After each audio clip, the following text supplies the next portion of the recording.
Lunch doesn't have a car. And then Schaefer's home. And then they're doing something else. And then there's that funeral as well. So it's like everything. That's why John is. All right. Hello. Good to see you all. Welcome to Lunch and Learn. I'm Jen Vanette. I'm outreach coordinator here, and it's my pleasure to host these Lunch and Learn talks second and fourth Tuesday of each month, except for next month. Our fourth Tuesday gets into the Christmas holidays and New Year holidays, so we're just doing the second Tuesday in December. That's December 9th, and you all are stuck with me. December 9th is one day before International Human Rights Day, the anniversary of signing the Universal Declaration of Human Rights. That is a part of the dissertation I wrote, so I'm going to actually treat you to human rights history that day in honor of that. So I hope you'll join us for that. If you have, you all can just be young at heart, but if you have young people in your lives, we are hosting Frosty Fest, our Christmas party, on Saturday, December 6th, 10:30 to 12:30. Everything's free. We'll have cookies and cocoa and crafts. Santa will be here to take pictures with the kids and hear their wishes. And our newly famous mascot Widget will make an appearance as well. Widget was a big hit at holidays. Did anybody see Widget out on the street? Yeah, that's right. Saw you. Widget was a big hit. So Widget will be at Frosty Fest. And we also have an elf hunt that day. So it's a lot of fun. I hope you're able to come out, or like I said, if you have young ones in your lives, bring them out, or at least share that news with them. And I think that's, housekeeping announcements. If you need a restroom, there is one located just out that back door. And we like to keep it casual enough here, so if you are craving another cookie or whatever dessert Deanna put out for us today, I didn't check the table yet, or coffee or whatever, feel free. Go ahead and help yourself, okay? All right, I think that's all of my housekeeping things. All right, so today we will have a special Snacks and Artifacts episode where we bring out some things from the collection that we don't always get to have on display. And we get our brand new registrar to do this. So Megan Leach, have you been here officially a month as a registrar yet? Mm-hmm. Okay, it's really new, but she's been working on a consulting basis with us for a while. So not brand new to us, but new in being all official and full-time and stuck with the rest of us staff now. So Megan recently completed her degree at GVSU. And then she told me she doesn't need me to tell you much more about her. So I told you we keep it fun and light. It's okay. All right, so anyway, please welcome Megan to talk about Home for the Holidays. Thank you. My degree was in history and art history at GVSU. For a little bit more information on that. Talk louder, okay. Don't be scared to yell at me to speak up, okay? Okay, so the title of the Lunch and Learn today is Home for the Holidays. When I was first presented with this opportunity to do my first Lunch and Learn, I was very excited because I love the holidays. I love Christmas, Thanksgiving, all the food and everything. So I was really excited to dig into our collection to see what we had that relayed back to Saginaw and the holidays and all of the traditions and everything that we have. And then I started digging into it. And I realized the holidays are a little daunting because it's such a broad topic. And that is when I came across randomly one day when I was doing all of my little investigating into our collection, I came across this book that is titled Christmas Around the World. And inside, I really enjoyed it. This is the title cover right there. And I read it, and inside it is pages and pages of different traditions from Denmark to French Canada to to Russia to Mexico, and all of the Christmas traditions and their culture and where everything stems from.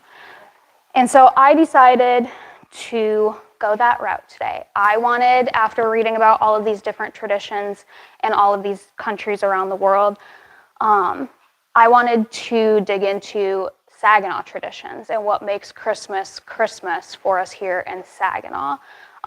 We have a big melting pot within our community, so a lot of the traditions and different cultures and all of that have kind of morphed into really fun activities and foods and events and stuff like that. So that is the inspiration for today's. So the first tradition is, of course, sports, because nothing says holidays and Thanksgiving like a little bit of a sports rivalry and a game to watch. So the first one I wanted to do today was the rivalry between, and the Thanksgiving Day parade between Arthur Hill High School and Saginaw High School in that Thanksgiving Day football game. This Thanksgiving tradition started in 1909, but it wasn't until 1948 that the Letterman Trophy right here was debuted. The bronzed football at the very top was the original trophy used in 1909, and that was played between Saginaw High and Arthur Hill, where Saginaw won 5-0 at the Burkhart Park. In 1948, the ball was stylized into a trophy by the Letterman's Association and designed to travel between schools as the reward for winning the annual Thanksgiving Day game. And then that is when the Lumberjacks of Arthur Hill ripped off 24 straight victories beginning in 1971. The ownership of the trophy was then mostly forgotten because it stayed in that same trophy case. So when talks of closing the Saginaw High School came to be, the trophy was then placed on display in our museum here at the castle, and then it was donated to the Saginaw County Sports Hall of Fame. So that is the tradition behind the Letterman's Trophy. This middle picture is the 1910 East Side football team. I love their pads and everything. It's not up to par with the safety we have for football today. And then this picture on the left is John Brown cheering on the sidelines at Alumni Field. So that is the sports aspect within Saginaw. The next one is decor. In Saginaw, holiday decorations and displays are often seen among different homes and businesses throughout the years. Morley Brothers is one of the most remembered and adored. The retail space being located in the heart of the city was an event that many looked forward to every year. Morley Brothers did a fantastic job making their displays different every year. Some were stationary, some were animatronic, and some were merchandising displays. A key figure in creating the holiday windows was Jimmy Portras, who started working at the Morley Brothers in 1929. Within 10 years, Portras had amassed over 40 awards for window displays, and his 20th award was actually a national award for his 1938 Christmas display that he had created. While we don't have a full catalog of every window display, a few are especially noted. In 1953, there was an animated display featuring life-size mannequins of Santa and his helpers. And then another example of some of his displays are what we have highlighted right here. This is the 1949 display with Charles Dickens' A Christmas Story. So it was broken up into 6 windows. Window 1, the top left, was the office of Scrooge and Marley. Window 2 in the middle top is Marley's ghost. Window 3 is the Fezziwig Ball. Window 4 in the bottom corner is Tiny Tim at Home. Window 5 here is Christmas Morning and Scrooge Awakens. And then window 6 right here at the bottom is When Scrooge Alters His Way. They are old negatives, so I tried my best with blowing them up without blurring them. Talk louder. I have a question. Yes. Is any of that display stuff saved anywhere, ever? Not that I'm aware of. Yeah.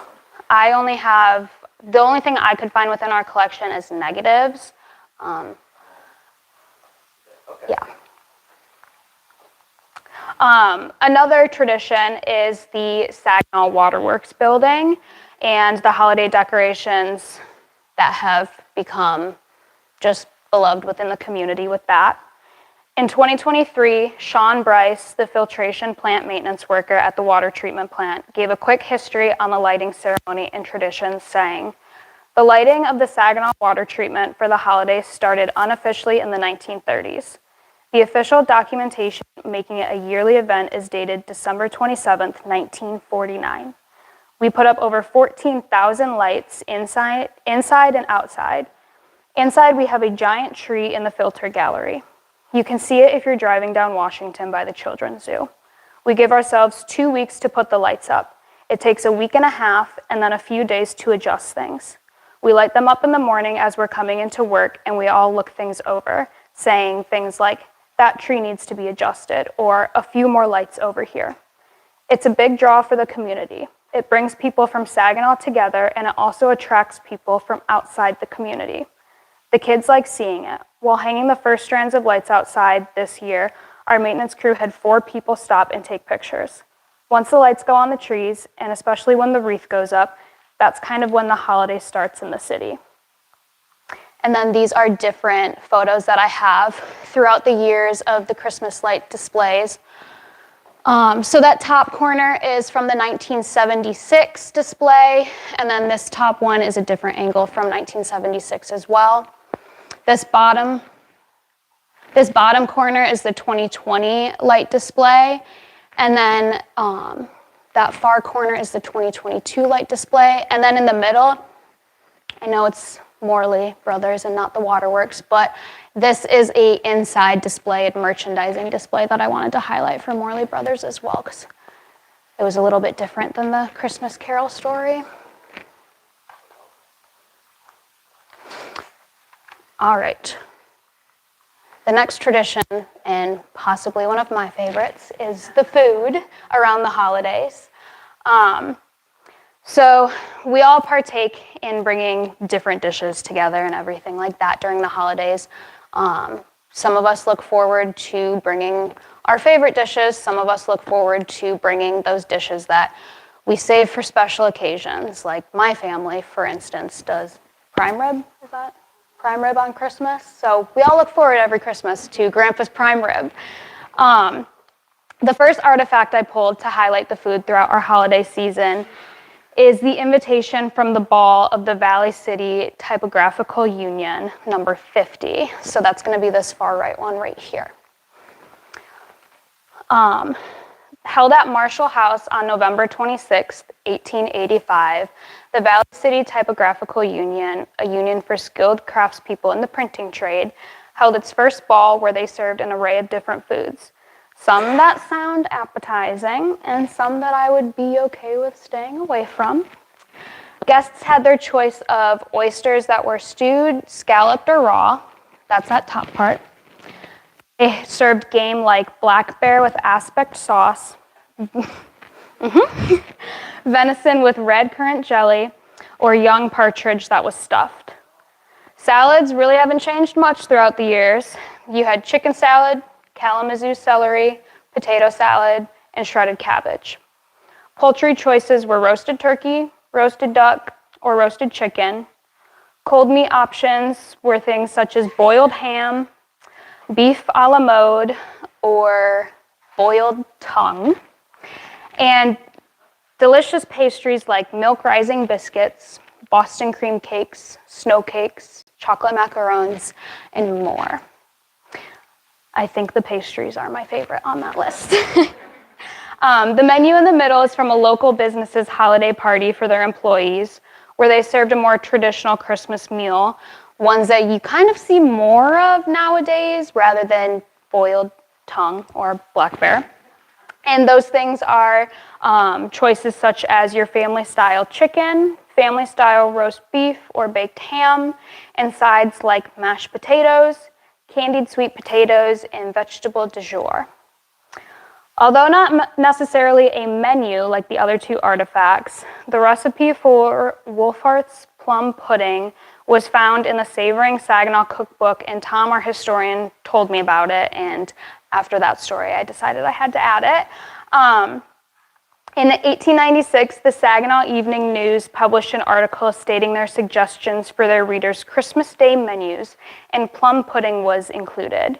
Year after year, the different newspapers published some variation of a plum pudding recipe, and by the 1900s, plum pudding was featured on most local restaurant menus for Thanksgiving and Christmas dinners as well.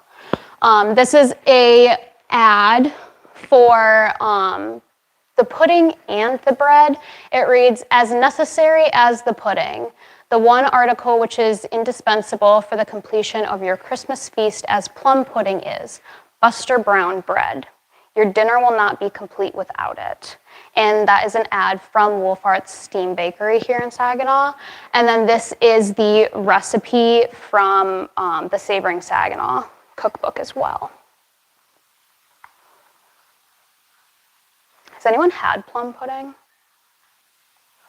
Megan, I make it every year for my family. Yeah? It is a family tradition coming down from my great-grandmother, who was Scottish and always made boiled pudding. And my recipe is better than Well, it's funny that you mentioned that, because when I was pulling stuff, I found an old Better Homes and Gardens Christmas magazine. So I have that out. This is from December 1961. So I looked through a bunch of recipes in that book as well. There were some fun ones in there. Where was Wolfert's Bakery? Does he have the address on I don't have the address. I know that they had a location, and then right when the Savoring Saginaw cookbook came out, they were in a new location. But yeah, no, the bottom says fresh every morning at all grocers. Yeah. And that Buster Brown bread, it also says that they have both 5 cents and 10 cents loaves. So definitely is not that inexpensive nowadays.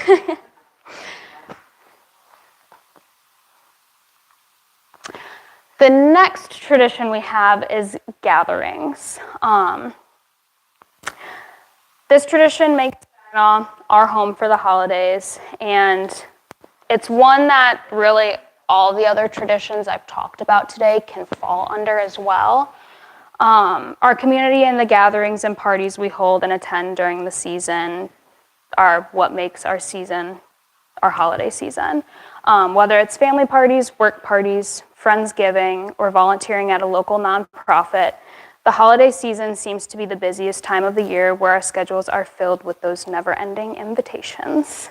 An artifact I pulled, which is on the next page, these are different pictures of different gatherings for different businesses that I wanted to highlight. I really enjoyed this one. This is the 1941 company party for A.T. Farrell.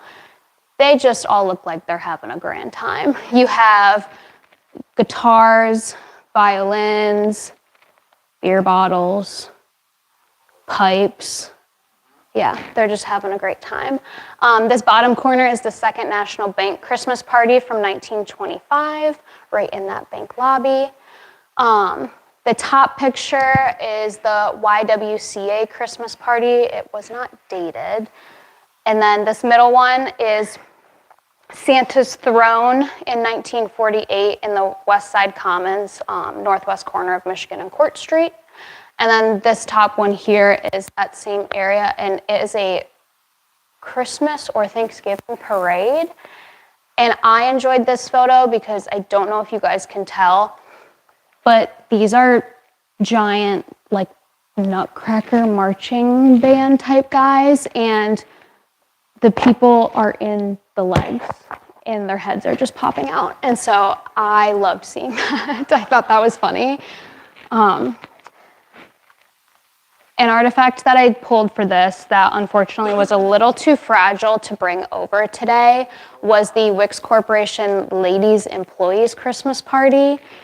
I loved going through this Christmas album and scrapbook because it just showed how much fun they had together, and it really showed their personalities. Let's see.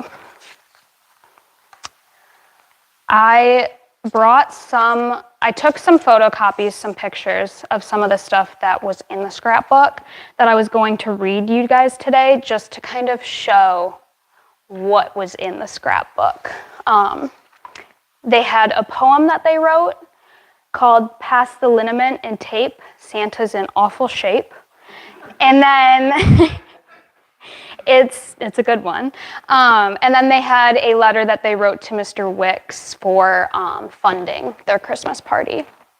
So let me take a drink because this one, it's kind of a tongue twister too. Okay, so this is the poem that they sent to Mr. Wicks. "'Twas the night before Christmas, and all through the house there were empties and butts left around by some louse. And the best quart I'd hid by the chimney with care had been swiped by some bum who'd discovered it there. My guests all had long since been poured in their beds to wake in the morning with lead in their heads. My mouthful of cotton hung down to my lap because I was dying for one more nightcap. When through the north window there came such a clatter, I sprang to my feet to see what was the matter. I gasped as I counted 8 frisky reindeer pulling a truckload of extra dry beer." Sorry. "The wrinkled old driver had the look of a hick, but I saw it was Santa as tight as a tick. Staggering onward, these 8 reindeer came, while he hiccuped and belched as he called them by name. On Shenley, on Seagram, we ain't got all night. You two hag, and you two black and white. Scram up on this roof, get off of this wall, get going, you dummies, we've got a long haul." So up on the roof went the reindeer and truck, but a tree branch hit Santa before he could duck. And then in a twinkling, I heard from the shingles an ear-splitting oath that I knew was Kris Kringle's. So I pulled in my head as I cocked a sharp ear. Down the chimney he plunged, landing smack on his rear. He was dressed up in furs, no cuffs on his pants, and the way the guy squirmed, well, I guess he had ants. He had pints and quarts in the sack on his back, and a breath that blowed a freight train off the track. He was chubby and plump, and he tried to stand right, but he didn't fool me, he was high as a kite. He spoke not a word, but went straight to work, and I missed half the stockings as the plastered old jerk. Then putting 5 fingers to the end of his nose, he gave me the bird, up the chimney he rose. He sprang for his truck at so hasty a pace that he tripped on a gable and slid on his face. But I heard him burp back with a trace of a leer, "Merry Christmas to all and a rousing New Year." And I think with the photos included, you can gauge that they had great personalities and a great time at this Christmas party. And then the letter that they wrote to Mr. Wicks said, "Dear Mr. Wicks, we write you today to thank you for the party so lively and gay. A wonderful time was had by each one, and by that I mean we really had fun. It was held in Bay City at Le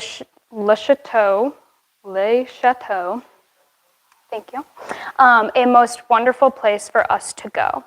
The food was delicious, the atmosphere gay, the entertainment delightful in every way. Christmas songs were first on the list, played by Dorothea Peters, the most talented miss. Then Anita told of a day at Wix, and she really had us all in a fix.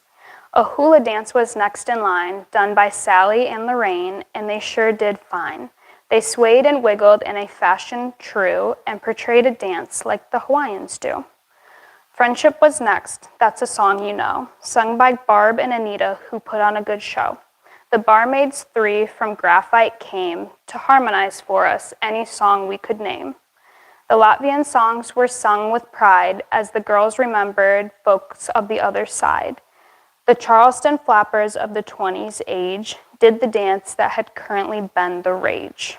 And to close our program with a Christmas air, carols were sung by the whole group there, led by Dorothy, whose voice a magnificent feat, and the whole party itself was a wonderful treat. And I enjoyed that letter because it kind of gave context into what those photos are. So you have the hula dancers, you have the 20s flappers, you have the piano being played, and then I enjoyed this photo of them on Santa's lap right there as well when Santa decided to show up for the party.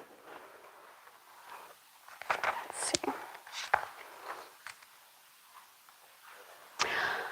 I wanted to close out because we talk a lot about the traditions in Saginaw and what makes Saginaw Saginaw for our holiday season. We all do kind of the same thing, but kind of different in our own ways. So these are my favorite holiday traditions with my family. That top corner, just like the girls at their party, their Christmas holiday party at Wick's. My grandpa dresses up as Santa every year and comes to our giant Christmas party for all the kids. And even though we are his oldest grandchildren, he still insists that we get pictures with Santa every year. So that is me and my sister on Santa's lap. Sports, of course, are huge in my family. This is me, my sister, and my mom and dad at the Detroit Lions game on Thanksgiving. 6 years ago. And then the parties and get-togethers at the bottom. That left-hand side with Sparty is my dad's side of the family, and on this right-hand side is my mom's side of the family. So those are my favorite holiday traditions. And while my traditions might look different than the ones presented today or the ones that you all look forward to, one thing remains the same: Saginaw and the place we all call home for the holidays. And so I wanted to open it up and ask if anybody had traditions that they do that reminds them of being home in Saginaw for the holidays and the history and all that. Anybody wants to share, I'll bring the mic around. Anybody? Oh, that's true. Yeah. Overachiever here.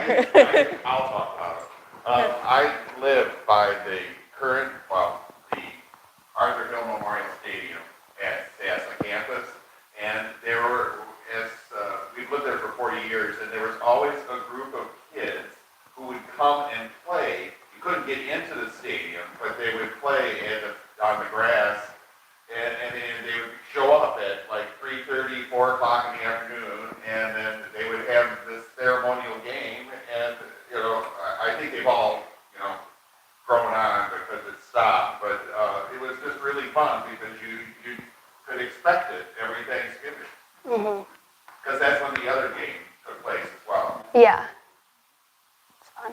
I also, too, I'm up here for you guys to view. I didn't point this out, but I do have the programs from the Thanksgiving Day parades from 1941 and 1943 as well. And then this is one program that I was able to snag from that book, the scrapbook for the Wick's Girls Christmas Party. This is the Morley Brothers Christmas Party photo album from 1946, the Better Homes and Gardens magazine with all of those recipes and fun little gift ideas too that I mentioned earlier, and then of course Christmas around the world. So, yeah. I did look up the Wolfarth Bakery started downtown, but then as it grew, they actually moved to more of a almost a plant type facility near Hoyt and Genesee. And they partly did that too because of the flooding that always happened downtown. But this is interesting. So that I found locally, and we're actually, if you were here for Kevin Rooker's talk about the Wolfarth House, the renovations, he will be coming back at some point to give us some of this history. He's just got some things going on, so eventually we'll get this all from him. But when I first just Googled it, documents being held at the Bentley Library in Ann Arbor came up, which just kind of reminds us like how important Saginaw has been to state history. It's not just us here. It's like really important. But it talks about how large this facility became and how just they were baking 10,000 loaves every day. They had over 25 skilled bakers and other workmen. Shipments of bread were made to about 100 towns and villages in the Saginaw Valley. The well-known brands were Butternut. Did you know that? I did not know that Butternut was a Wolfarth brand, because that brand still exists. Homemade and Jersey Cream. So anyway, the demand for products far exceeded the capacity of the bake shop. They had to build an entirely new plant at Genesee and Walnut. So yeah, this was like a major, I mean, we knew it was big, but like this just really drove home to me how major this was.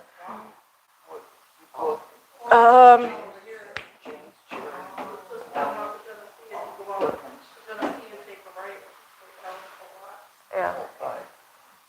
Thank you. Like, I don't know, in my head, I know I've driven by Walnut before. Where was it? There you go. Yeah. So, yeah, anyway. I just wanted to fill that in since I looked it up after I asked. Yeah. That's the book I read too, but I didn't think to include it, so. No worries. All right. Okay, well, does anybody have a tradition they thought they wanted to share? Okay. Is that picture that's on right now, is that a postcard by any chance? This is not. It is a larger picture that I cropped down because I think Beautiful. it is. It was you're not supposed to pick favorites, but it was one of my favorites when I was going through our holiday photos and stuff like that. I love what it looks like with the snow glistening off the top of the cars and the lights and everything. So. And all the stores that used to be. Mm-hmm. Yeah. Was that dated? Do you know the date? It was not dated, no. I wonder if it was taken for the newspaper. That's quite possible. Yeah.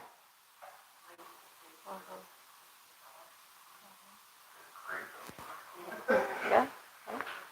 All right. Well, be sure to take a little time to check out the actual material that Megan was able to bring over that we can look at. And also, it's totally fine to touch. I know sometimes we worry about touching things, but it's okay to touch the papers. You just need to be gentle. Okay, so just be gentle as you're looking at those. All right. Well, thank you so much, Megan.